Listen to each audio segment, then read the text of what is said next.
લોકો કહે કે જે થયું એ સારું જ થયું. મારા સ્વભાવની નાલાયકી આ વાત માનવા જ તૈયાર નહીં. કેવી રીતે સારું થયું? નુકસાન થઈ ગયું, શરીર બીમારીઓથી પીડાઈ ગયું, મન ગમતા લોકો મળ્યા નહીં, અને મળ્યા તો અધવચ્ચે રસ્તે મૂકીને જતા રહ્યા. દરેક બાળને ટકોરા મારી જોયા. પ્લીઝ, મને પ્રેમ જોઈએ છે. અને બારણું ખુલ્યું અને નફરત મળી. જિંદગીમાં જે ધારીએ એ કશું જ ના બને. આમ કેમ મારી સાથે જ બન્યા કરે છે? આવું રોજ જીવીએ ત્યાં સુધી મન પૂછ્યા કરે.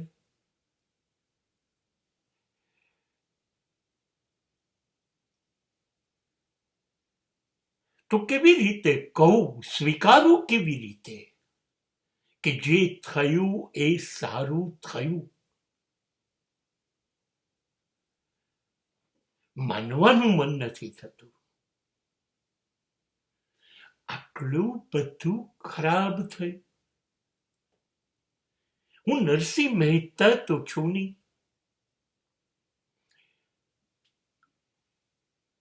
પત્નીનું મૃત્યુ થાય,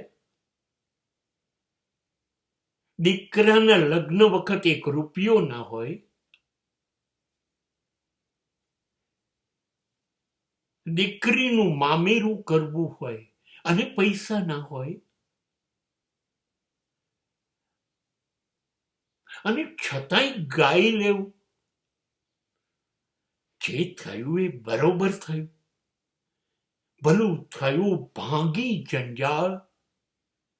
સુખથી ભાજીશું શ્રી ગોપાલ. આટલા બધા નિરાશાજનક બનાવો પછી કેવી રીતે કહેવું કે જે થયું એ સારું થયું?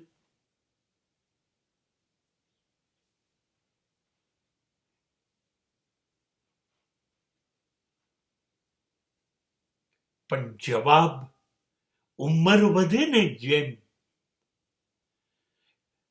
શાંત થવાનો ખૂણો મળે ને એમ જવાબ અંદરથી આવે. બધું જતું રહે તો વાંધો નહીં, લૂંટાઈ જાય તો વાંધો નહીં, કશું સારું ના થાય તો વાંધો નહીં, આ જ સારું થયું.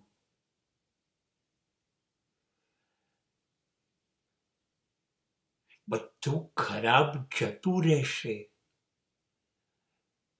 તૂટી ફૂટી જશે, તો જ એની જગ્યા થશે, એની ઉપર કંઈક નવું આવશે.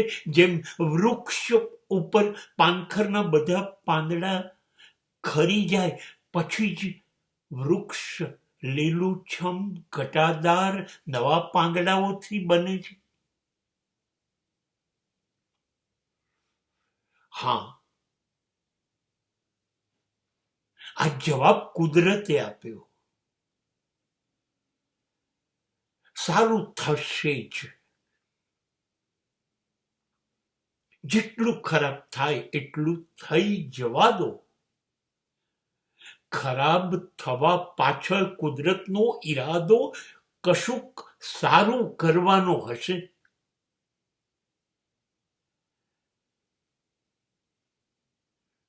માનવાનું મન થઈ ગયું. કદાચ જે વસ્તુ ખરાબ થઈ રહી છે, જેને હું ખરાબ માનતો હોઉં, એની બીજી બાજુ મને દેખાતી ન હોય.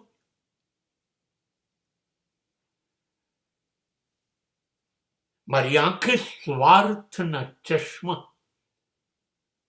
એટલે મને ના મળ્યું, મેં ગુમાવ્યું,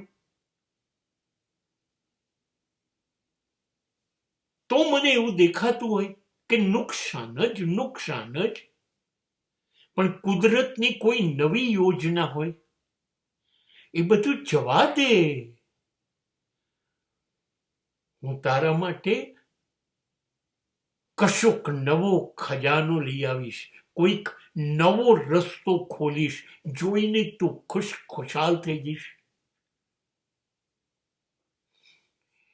આવું બધું જ શાંત બેસીએ છે ને ત્યારે વિચાર આવે છે, સાચે જ આપણે જેને ખરાબ માનતા હોઈએ એ ખરાબ હોય છે? જેને નુકસાન ગણતા હોય એ નુકસાન હોય છે? જે ગુમાવ્યું એ ખરેખર ગુમાવ્યું જ હોય છે? કે આપણી સ્વાર્થની દ્રષ્ટિ હોય? આપણે રાહ ના જોતા હોય, કદાચ જોતા ના આવડતું હોય, કુદરત વિચારતી હોય આનું બધું સડેલું હટાઈ અને નવું નક્કોર જીવન આપી દઈએ તો હે ને?